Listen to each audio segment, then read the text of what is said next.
Good shot. Oh my! Here to celebrate Georgetown! The Georgetown Raiders are Buckland Cup champions! The Trenton Golden Hawks, the R. Hewitt Cup champions, are going to Coburn. Back to Minerva. Shot scores! And the Coburn Cougars are the Royal Bank Cup champions!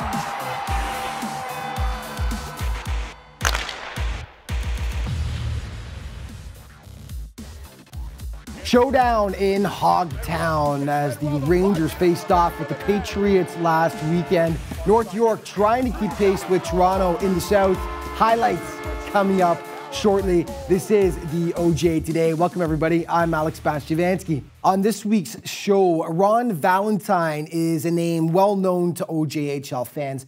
Ron's association with the OJ goes back decades, and he's currently a feature writer for the league's website. Ron will join me today to break down what happened at the trade deadline last week. That's later on. But first, OJ highlights, and the battle for South Division supremacy is intensifying. At the moment, everyone's chasing the Patriots. North York is one of those squads, 5 points behind Toronto. They had a chance to make up ground last weekend as they traveled to Westwood Arena. OJ highlights now, brought to you by Cool Sports, official apparel provider to the OJHL. It's been a dogfight all year in the South Division. The Rangers just a point behind Oakville for second right now. Pat Straw first blood. Andrew Petrucci to Oliver Benwell. Toronto goes up 1-0. Second frame, Rangers keeper Jet Alexander comes up huge right there to deny Rise Brown. Great save. Third frame, Pat's had some insurance. Top 5 nominee here, the OJ's leading scorer, Andrew Petrucci. Some mustard on that one. 2-0 for Toronto. Dante Spagnolo would add an empty netter right here to seal the deal as the Pats grab 2 crucial points in the battle for first in the South, downing the Rangers by a 3-0 count. Now, this one was a shocker. Stouffville 32 points behind Newmarket in the standings. Pick it up in the second frame. Nice stop by Andrew Albano as he just holds on for dear life in the mad scramble right there. Third period, Hurricanes strike. Alex Ciarulo biding his time out front here. He will beat Albano right there, and Newmarket looking good for the 2 points. But late in the game, Ashton Reeser with the howitzer from the point that beats Christian Husky. As mentioned, this one was a surprise as the Canes lose a crucial point in their battle with Aurora for first in the North. Okay, the Muskies in Markham to take on the Royals. First period, the Royals already up 1-0, just 6 seconds in actually. And then Lucas Condata with the tip out front, and that makes it 2-0 for Markham. And just a second before the buzzer though, Noah Dallo with an awesome little shot here to beat Cole Brady. Deficit cut in half to 2-1. Second period, Markham putting the hammer down. Sam Bennett jumps all over the juicy rebound here, and he restores the 2-goal lead for the Royals. Late in the period, trade deadline acquisition, Costa Licorezos gets taken down on the breakaway, earning him the penalty shot, and this one was never in doubt. Look at the moves here. Supremely confident. And yeah, it's 4-1 Royals at that point. Just 30 seconds later, Brett Odekirk to El Capitan Lucas Condata. Markham fully in control, leading 5-1. Third period now, Joey Campbell, top 5 nominee here. Roof Daddy to beat Brady, sweet shot, 5-2. 30 seconds later though, Markham will steal. Odekirk nabs his first to the game, and this will make it 6-2. And then Jeffers will complete the route as Brett sets him up out front here. And yeah, this is just utter domination by Markham on this day as they were on cruise control. They take down the Muskies by a 7-2 count. Okay, one more before the break. Burlington in North York to face the Rangers. The bodies were flying. Peter Muzichka laying the smackdown on a poor Cougar player right there. Burlington breaks the ice though with a weird one. Watch the flying puck. Mitchell Morrison knocks it home. Cougars up 1-0 at the break. Third period now. Justin Riche coming up huge for the Cougs. as he gets down to rob Jesse Tucker on the 2-on-1, and that is just a gorgeous save. The Rangers would hit the score sheet though. Richer does all he can here, but nobody watches Vegas draft pick Nick Campoli. Not a good idea. He knocks it up at 1 apiece. So this one went to overtime. Jesse Tucker nearly pulls off the goal of the year here. Just can't put it home though. Would have been one of the best if it had gone in. On to the second overtime we go. Golovachev, they come the other way. Golovachev with Galley. Matthews coming all the way back. Nice saucer pass, shot, scores! The Burlington Cougars take it in overtime, 2-1. Matthew Galley picks up the overtime winner in this one. Jake Howarth with the call as the Cougars grab 2 huge points in their drive towards making the playoffs in the Southwest. Alumni update, Matt Robson, formerly of Lindsay and the Pats, named Big Ten First Star of the Week. He's doing great with the Minnesota Gophers. Tyler Fever of Whitby named UCHC Goalie of the Week. He's with Manhattanville. And Shane Conacher now with Adirondack named ECHL Player of the Week. Way to go, guys. Don't forget the CJHL Prospects game coming up in Mississauga, Port Credit Arena, January 23rd. The game featuring the top 40 NHL eligible prospects from across the 10-league Canadian Junior Hockey League.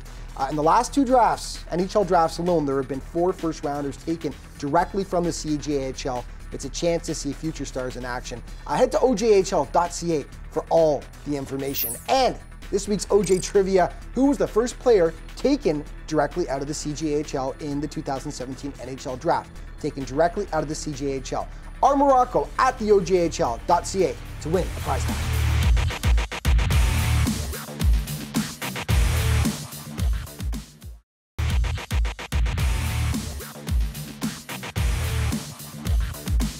Hey folks, welcome back to the OJ today, and I am happy to welcome to the show now via Skype our good friend Ron Valentine, who's a feature writer for the OJHL.ca, a guy we've been wanting to have on the show for a long time. Now we've got him. Ron, welcome to the show, buddy, your first time.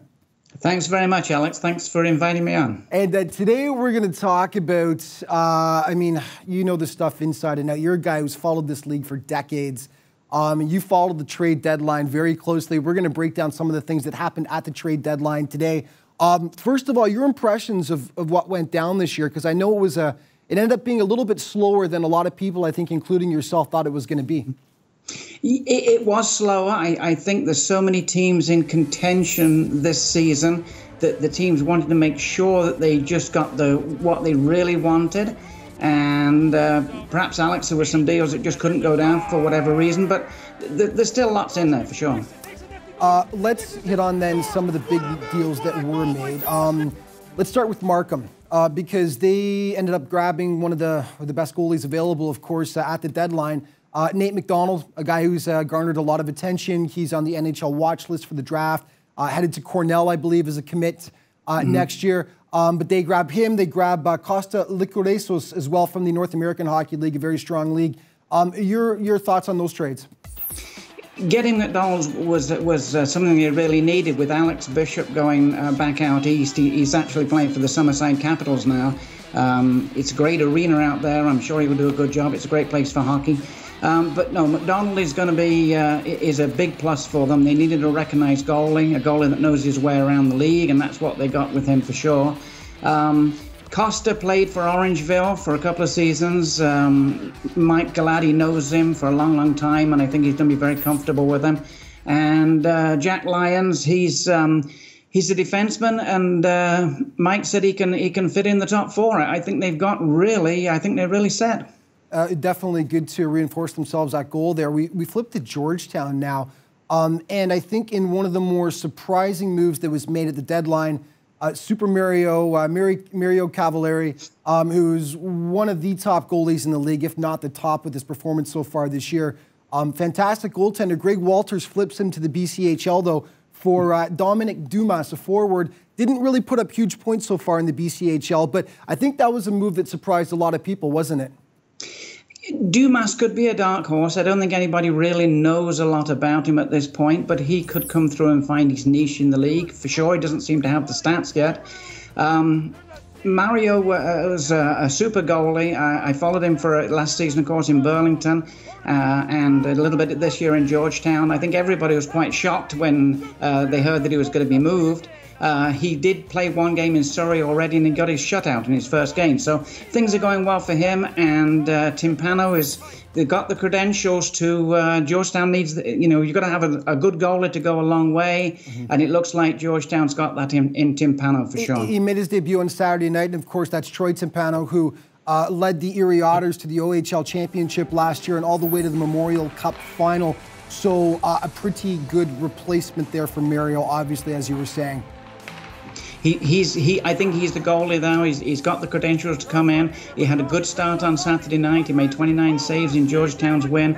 I think he'll fit in. I think it'll end up being a plus for Georgetown for sure. Okay, the Trenton Golden Hawks grabbed one of the biggest snipers available at the deadline, and that was Christopher Karabassis, a guy who missed a little bit of time due to injury so far this year from the Mississauga Chargers, but he was averaging a point per game. Trenton ends up with him. Karabassis, a guy who's definitely going to help them offensively.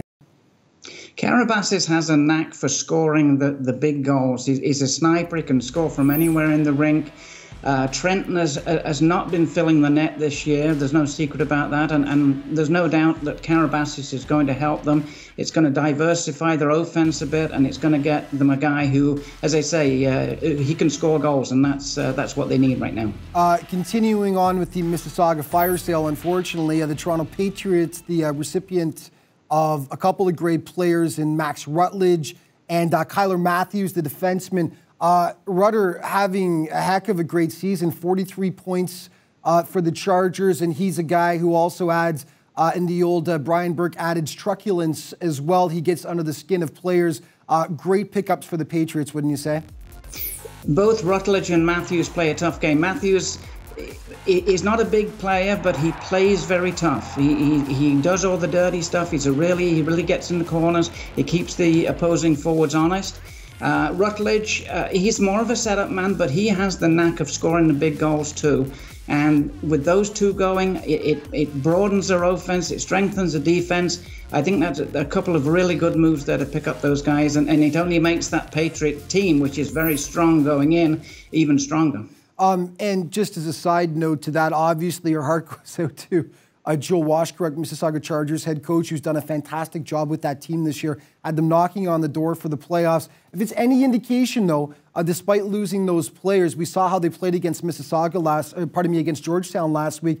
So, I mean, they're still giving it all they've got, and they still could possibly sneak in there, couldn't they?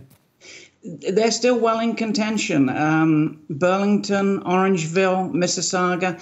It could go right down to the end of the season, and the guys can get together on the team. They could be well in the mix still. We've got about 45 seconds. Give me a quick little mention on North York, and then we'll pick it up in the next segment as well. But reacquire Fedor Rudikov, who's been playing in the WHL for the last couple seasons. Of course, he had a stint in the OJ 2 years ago as well. He's going to really help the North York defense. That they're a very defense-oriented team, as you know, and also getting back Josh Dane too before the deadline up front. That's going to help them as well. They're both going to fit in. They both know what's happening in North York, and it looks good for that trade, I think. Excellent. We're going to get to some other of the big transactions that took place that we haven't covered yet when we come back from a short break. Ron, stay with me. We'll be back in just a moment. More OJ Today coming up.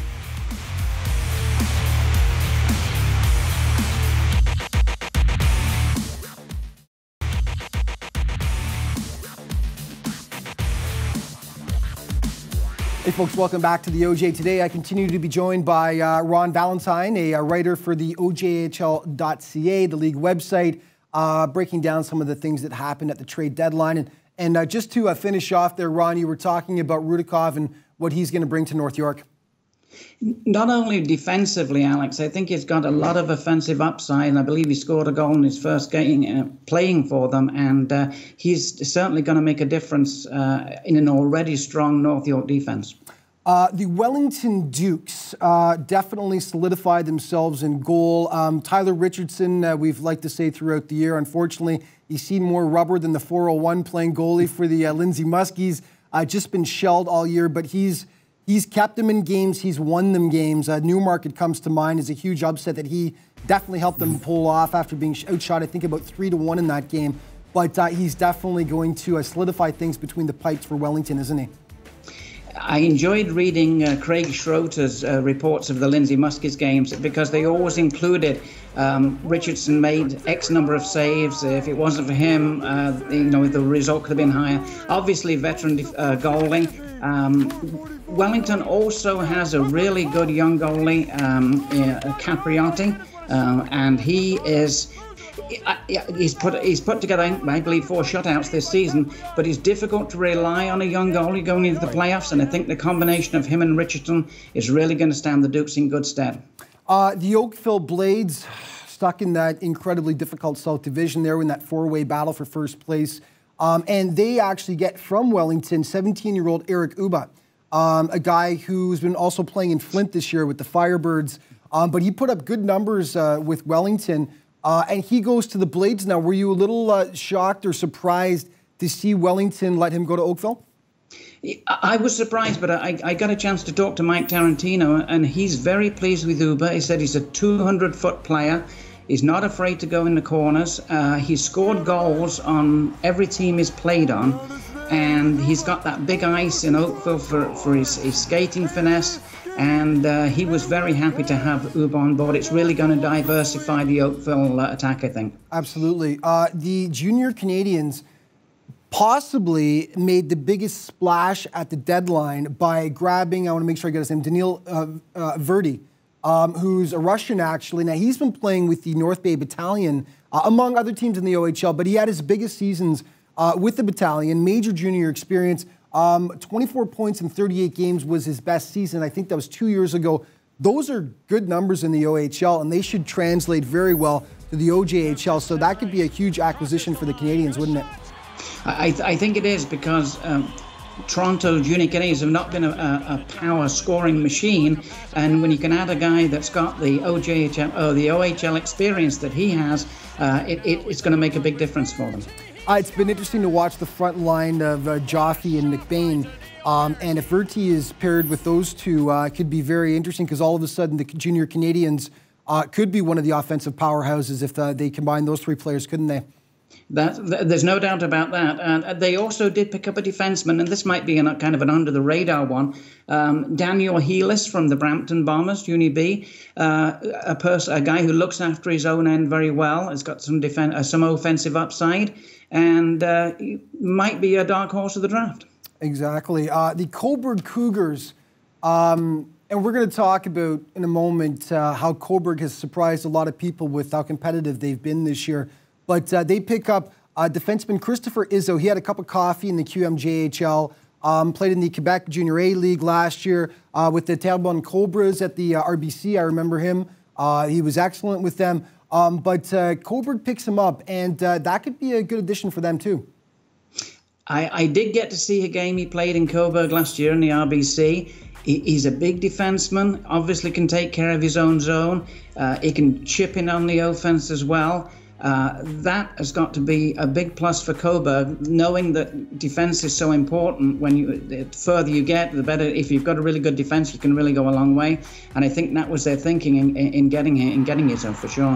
What are your impressions of the Cougars? Because as mentioned, of course, they are the Royal Bank Cup champions. They lost so much of their roster after the RBC, of course. It moved a lot of players on to the next level. I don't think people thought they were going to be perhaps as competitive as they have been so far, but they're very satisfied with their place in the standings right now. And ever since Coach JD came on, Jerome Dupont came on as well, they've definitely upped their game, haven't they?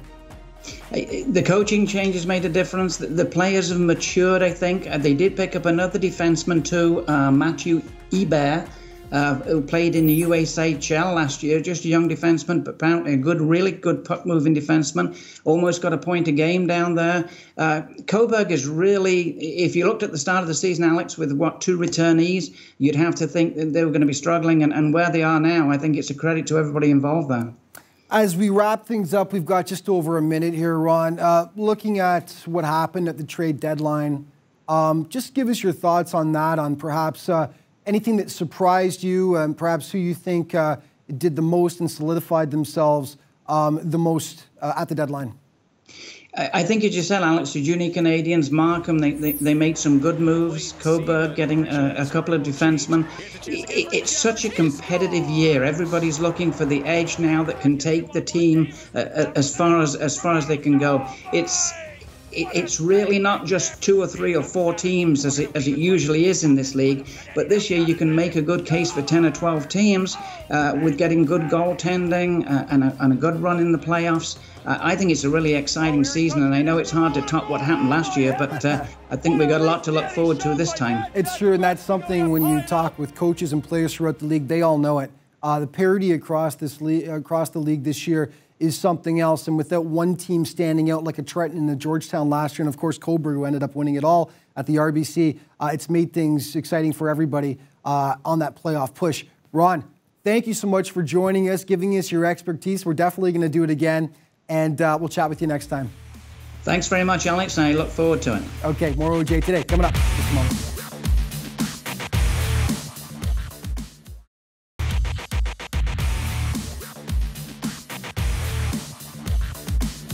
Hey folks, welcome back to the OJ Today. Well, as Ron and I were just discussing, one of the more surprising moves that was made at the trade deadline was Georgetown shipping out standout keeper Mario Cavalieri to the BCHL. But the man they brought in to replace him has a pedigree that most can only dream of. Troy Timpano was a standout on a powerhouse Erie Otters team last season, a squad that captured the OHL title and made it all the way to the Memorial Cup final. The Raiders' biggest acquisition was making his debut between the pipes last weekend against the junior Canadians. The scoring goals has been a bit of a problem for the Raiders lately, but they draw first blood here. Andrew Corta, Brendan D'Agostino, and the laser pass. Christian Mariachi makes it 1-0 for G-Town. A good first period for the Raiders. They were buzzing. Jason Smith nearly makes it 2, but he goes postal instead. Midway through the period, JRC's even things up. Projected NHL first-round pick Jack McBain squeaks it past Timpano. Not the start the new Raiders keeper was looking for, but he would redeem himself later, as you'll see. Still in the first. Just a minute later, the Raiders retake the lead. You got to feel for Troy Sampson on this one. Just trying to clear the puck, and watch here as he accidentally pokes it into his own net. Ouch. 2-1 Raiders. Second frame now. New keeper Troy Timpano starts to show his worth. First off the tough deflection, the former Erie Otter manages to snag it, and then Lazar trying to get there, but Joffe picks it up. Joffe, oh, front of just, oh, what a save there by Timpano. Tarab Trublin, oh my! And what a save. Alan Corkum with the call. Third period, that pesky goalpost haunts the Raiders once again. Zach Elson victimized this time. Late in the period, though, Jordan Crocker ices it with the empty netter as the Raiders grab 2 big points and now have a bit more breathing room over second place Buffalo in the West. Their lead back up to 11 points right now over the Junior Sabres. If you can believe this, Whitby was on an 8-game win streak at home heading into this one versus the Pats. They draw first blood. Ryan Bazana, the seeing eye point shot, 1-0 fury. But the Patriots would ring off 5 straight after that. Lee Lapid continues his hot play, and that ties it at 1. Toronto would enter the second leading 2-1. Then Andrew Petrucci, that stretches their advantage to 2 goals. Just 30 seconds after that, Rice Brown, it won't get much easier than this in his life, puts it home out front, 4-1 Toronto. A newly acquired Fury keeper Alex Horowski doing his part